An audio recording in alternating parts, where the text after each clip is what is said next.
So you must appreciate that in terms of supporting these enterprises, it is not just the business plan that they need. They need all the other aspects of the business skills to come together for them to achieve success, because you might have a good business plan, but if you do not have the skills to be able to manage your marketing and stuff.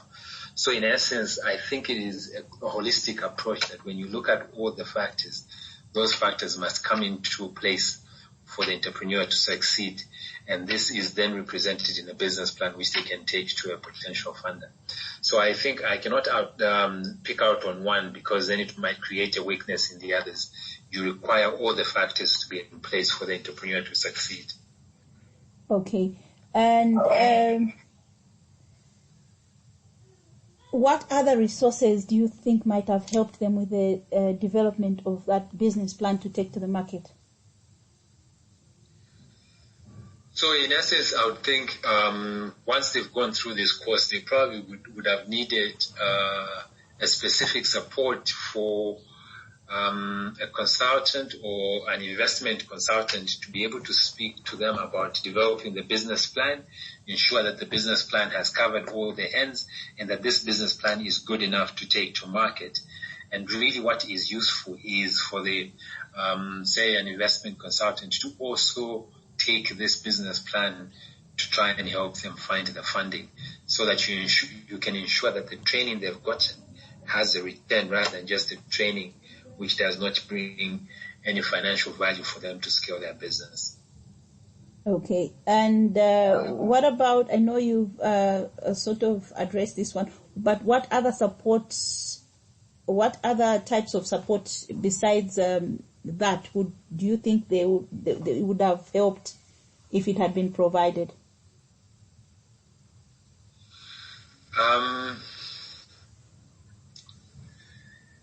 It is also slightly, it's very difficult to provide any additional support because they are all in different sectors. If you had wanted to provide it at a viable rate, it means that when they are starting the program, you needed to cluster them to cover the ones in the same sector so that they can get technical assistance in terms of production of whatever product they are trying to put on the market. But you can only do that if they are clustered according to sector. And I think that will be helpful, because then you're also speaking to them having to develop improved production processes for the things that they're doing.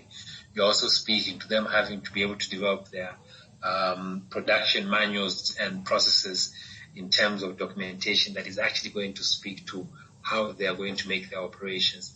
And I think those are the key differences. But otherwise, you give them business skills and they still have challenges in terms of production and taking their products to market. Okay. So what would you keep the same about your support to your mentees, and why? All the factors that I see that we actually presented in terms of the structure that they have were actually very good.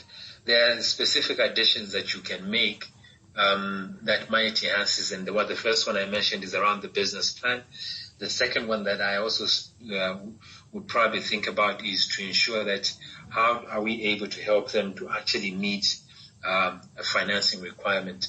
I know the first cohort went through to get grant financing.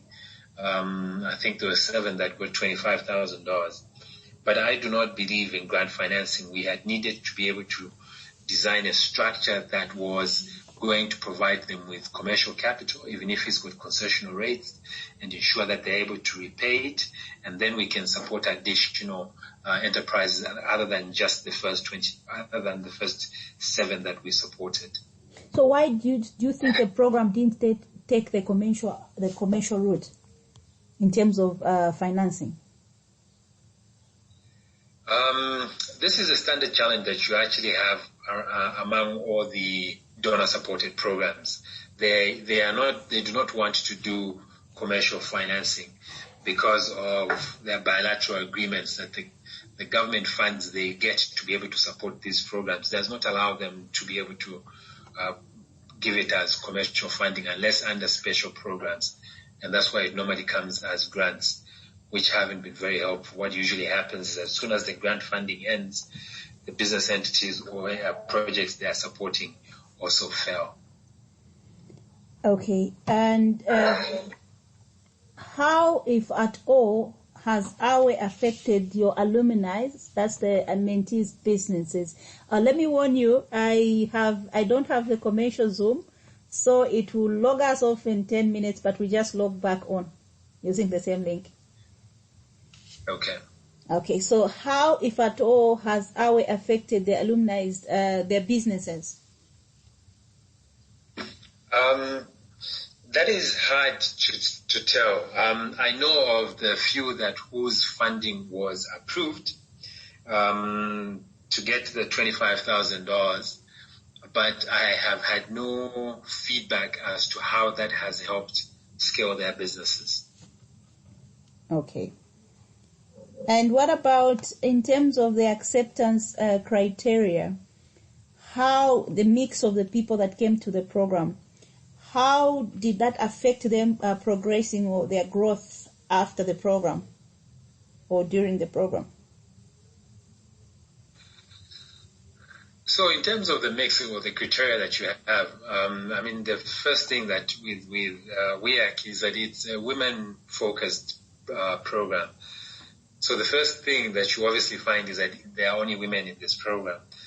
But the second one is that they all were from different sectors of the economy, and they covered everything from agricultural value processing. There were women in waste management. There were women in handicrafts. I think there were women in agriculture as well. So it was a cross-sectional, and I think that was a good mix.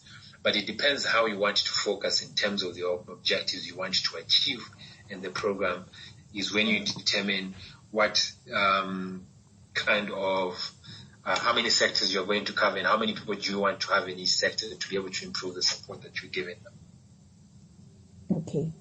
So how, if at all, did you facilitate the connections and the network opportunities with business leaders and mentors during or after the program for your mentees? So this only happens for very specific mentees. If I do actually pick an enterprise and I decide to be able to support them, say I'll give them technical support for 3 months, then we provide additional support to be able to connect them to funders, to be able to connect them to market linkages, to be able to support them to potential buyers in their project. But I didn't have any from WEAC under that program, so there were none that I connected. Okay. And what efforts, if any, have you made to improve their access to business resources such as financing or relevant markets? So under DFA, I run a non-profit organization called Urban Finance Associate. We are actually focused towards having to increase access to finance for enterprises, and it's an ongoing program. So at the moment, we have actually created a funding program that is going to support 320 enterprises that are of youth and in the agriculture sector. But they are all spread in different areas, and some of them are actually in Central Province and some in Lusaka Province in Kafue.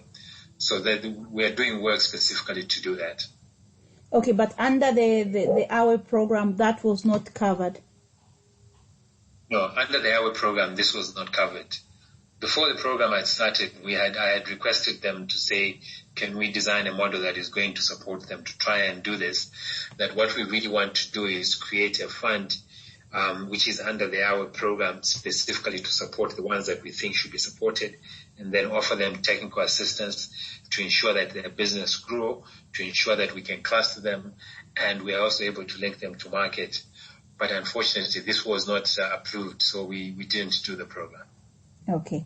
So what challenges do you see like these alumni facing in terms of finances and accessing markets? So the hard facts is that we will be able to give them all this training, but at the end of the day, it will not help them be able to get. They will not be able to get the funding to be able to scale their businesses. Because the challenge that we have in the country is not exactly the fact that the businesses are not viable.